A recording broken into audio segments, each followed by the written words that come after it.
오늘은 2025년 을사년 원숭이띠의 6월, 7월, 8월의 운세에 관해서 말씀을 드리도록 하겠습니다. 먼저 원숭이띠들의 특성에 대해서 이해를 해 보셔야 될 듯 하고요. 그리고 원숭이띠의 특징을 가지고 태어난 여러분들의 장점과 단점을 가지고 이해를 해 보시는 것이 우선일 듯 합니다. 그리고 나서 각자의 재운과 관운 그리고 건강운을 알아본다면 최고의 6월, 7월, 8월을 맞이할 수가 있을 것입니다. 원숭이띠의 특성은 재치가 있고 유머 감각이 좋으며 호기심과 지적이고 자신감이 있고 리더십이 강하다는 것입니다. 이는 융통성과 적응력이 뛰어나고 솔직하고 정직하며 자유로운 영혼을 가진 사람들이 여러분들이라는 것입니다. 가장 중요한 것은 먼저 친화력과 사고성이 좋아서 주변에 친구가 많다는 것입니다. 그러니까 원숭이띠의 특성을 가지고 태어나신 분들은 구속을 받거나 억압을 받기를 싫어하고 자신의 취향과 스타일을 존중을 받고 싶어 한다는 것이죠. 물론 새로운 경험과 도전을 즐기기도 합니다. 장점으로 낙천적이고 자신감이 넘치며 다재다능하고 창의적이고 계산이 빠르고 성격은 밝고 활발하고 사람들과 어울리는 것을 좋아하고 친화력과 유머 감각이 좋다는 것입니다. 또한 친구나 가족들에게 충성스럽고 도움을 아끼지 않는다는 것입니다. 단점으로는 자신의 재능을 믿고 경솔하게 행동을 하여 후회하는 일을 만들거나 가벼운 은행으로 인하여 경망스럽다는 인상을 줄 수도 있다는 것이고 경제적으로는 방어점이며 냉소적인 점을 꼽을 수가 있습니다. 지금부터 놀랄 일이 일어나서 돈줄이 확 트이고 사주 속에 숨겨진 재물운과 비밀을 주제로 말씀을 드리도록 하겠습니다. 여러분 반갑습니다. 모모도도입니다. 지금부터 6월, 7월, 8월 나이별 운세를 알려드리도록 하겠습니다. 먼저 44년 갑신년생들의 재물운에 관해서 말씀을 드리도록 하겠습니다. 사주학적으로는 겁재와 정인을 말하고 있습니다. 이 겁재라는 것은 다툼을 말하고 있고 나와의 경쟁을 말하기 때문에 재물이 흘러나가는 일들이 계속적으로 일어나는 그런 6월, 7월, 8월이라는 것입니다. 이는 여러분들에게는 재물적으로는 길한 것이 아니기 때문에 항상 긍정적인 손실에 신경을 써야 하는 그런 6월, 7월, 8월이라고 할 수가 있습니다. 건강적으로 여러분들의 연세도 있으니까 꼭 건강에 유의를 하셔야 합니다.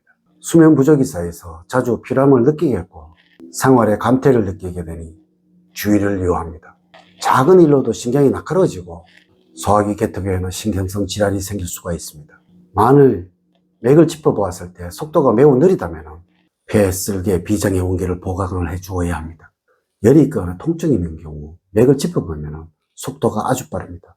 음식은 신맛의 음식을 섭취하는 것이 좋습니다. 향기요법으로 정신적인 피로를 풀어주는 것도 좋습니다. 다음으로 56년 병신년생들의 재물운에 관해서 말씀을 드리도록 하겠습니다. 사주학적으로는 정인과 정관을 말하고 있습니다. 이는 안정적인 모습이고요. 편안한 모습입니다. 금전적으로 절대 변화가 없고 지금까지 재산들이 잘 유지가 되는 그런 6월, 7월, 8월이라고 할 수가 있겠네요. 6월에는 무엇을 투자를 하셔도 길한 기운이 가득하니까 조금의 노력에도 큰 성과를 얻을 수 있는 운이 됩니다. 이 좋은 운에 여러분들의 노력을 조금만 한다면 더 큰 성과를 이루게 되니까 적극적으로 움직여 보시면 좋을 듯 하네요. 단 여기서 무리한 진행이나 투자는 기남을 흉하게도 만들 수 있으니 유념을 하셔야 합니다. 7회는 나의 고집과 아집이 강해져 올 수도 있으니 조심을 하셔야 합니다. 불안감으로 괜히 긴장이 되는 시기이기도 합니다. 불분명한 이유로 짜증을 부리는가 하면 가까운 사람들에게 심통을 부리는 일도 있습니다. 8회는 주변 사람들로부터 좋은 운이 있어서 직장을 다니시는 분들이라면 승진을, 사업을 하시는 분들이라면 확장을 하는 좋은 운이라고 할 수가 있겠네요.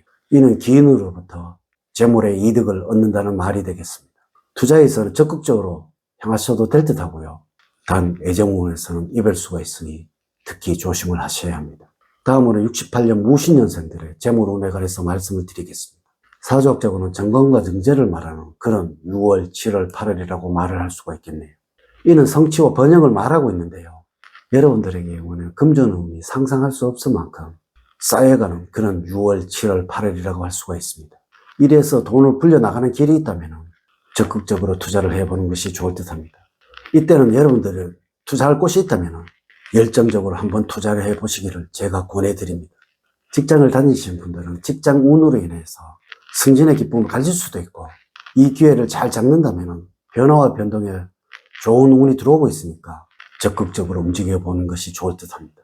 6월에는 여러분들 문서운이 가득하기 때문에 귀인들이 들고 오는 문서들 중에서 나의 몫을 체면 치레를 한다고 해서 밀어내지는 않아야 합니다. 7월에는 이 간운에서 좋은 변동수가 만들어지게 되어서 직장에서는 이동에 따른 승진운이 만들어질 수도 있고요. 사업을 하는 경우는 성실하게 일을 하게 되니까 수입은 자연스럽게 증가가 되고 거래처로부터 문의와 주문량이 늘어나게 되니 업무량이 늘어나더라도 입가에서는 미소가 자연스럽게 머금게 되는 시기가 될 것입니다. 이럴 때는 여러분들 이득이 되지 않는다고 해서 포기를 하거나 놓치는 일이 없도록 하셔야 합니다. 8월에는 여러분들 무소운이 가득한 달로서 도장을 찍어야 하는 일들이 많이 벌어지게 된다는 것입니다. 노력 없이 얻게 되는 증여나 상속을 받게 될 수도 있다는 것입니다. 너무나 좋은 8월이라는 것입니다. 투자에서도 큰 이득을 보게 될 것이니까 수익에 실현을 하시는 한 달이 되어야 합니다.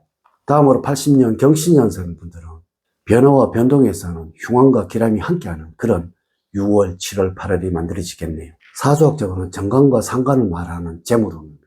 이는 돈 때문에 너무나 분주한 6월, 7월, 8월이라고 할 수가 있다는 것이죠. 바삐 움직이시면서 돈을 조금씩 모아가는 그러한 모습들이 눈에 그려지는 그런 6월, 7월, 8월이라고 할 수가 있겠네요. 직업은 그리 길한 편도 나쁜 편도 아닙니다.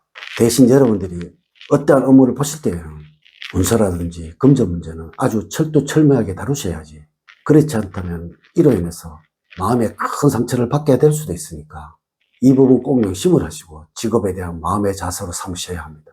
가정운은 그리 길한 편도 흉한 편도 아닌 평범한 형상입니다. 밖의 일로 너무나 바쁘게 뛰어다니다 보니까 집안일은 너무나 신경을 못 쓰는 그런 6월, 7월, 8월이라고 할 수가 있겠네요. 가정에 조금 더 신경을 쓰시는 여러분들이 되셨으면 합니다. 마지막으로 92년 임신년생들은 부모님이나 친척으로부터 생각지도 않았던 문서를 얻을 수도 있으며, 직장을 다니시는 분들이라면 선후배와 동료의 도움으로 이득과 행운을 얻을 것이라서 주위 사람들과 애정이 있는 만남을 가진다면 생활하시는데 큰 복이 되어서 돌아오게 될 것입니다.